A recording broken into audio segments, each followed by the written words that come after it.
Welcome to Lighthat Security. In this video, we're going to cover what hashing something means and why it is so important with passwords. Remember the MIT computer we mentioned in our first password video? It was the first recorded use of a digital password. How long do you think it was before someone's password got stolen? 6 months? A year? More? Actually, within just a few months of the computer password system being implemented, the passwords were stolen from the system. One of the PhD students at the time, Alan Scher, was looking for ways to increase his usage time on the shared computer system. He realized that by submitting a request to print out the password file via punch card, an old input method, the system would do exactly that. Alan submitted the request late one Friday night and picked up the printed file early the next morning. Because the passwords were stored in plain text, Scher and others he shared them with immediately had access to everyone's accounts and their data. This led to what might be one of the first digital pranks, as one fellow student logged into the program director's account and left taunting messages. Today, that file containing passwords is still on our computers, and while more secure, it's still at risk. However, what has changed since then is the contents of that file, how the passwords are stored.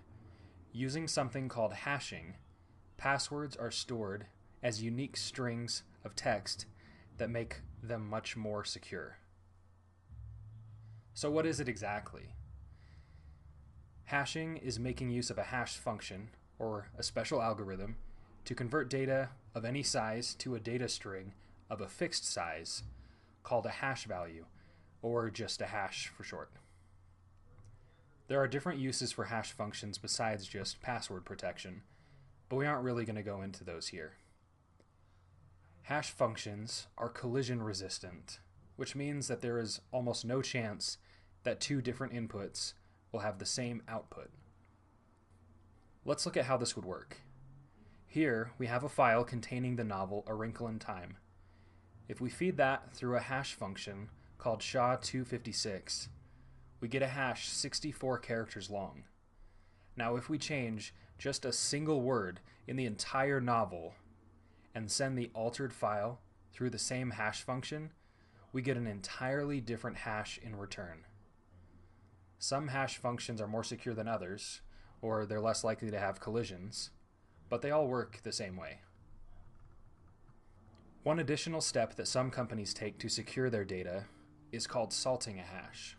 Salting a hash is done by adding random data to the input variables of a hash function. This salt will change the resulting hash value, making it much more difficult for hackers to crack passwords. Hashing passwords and salting them is common practice now and adds an extra layer of security. In fact, only the least secure systems actually know your password.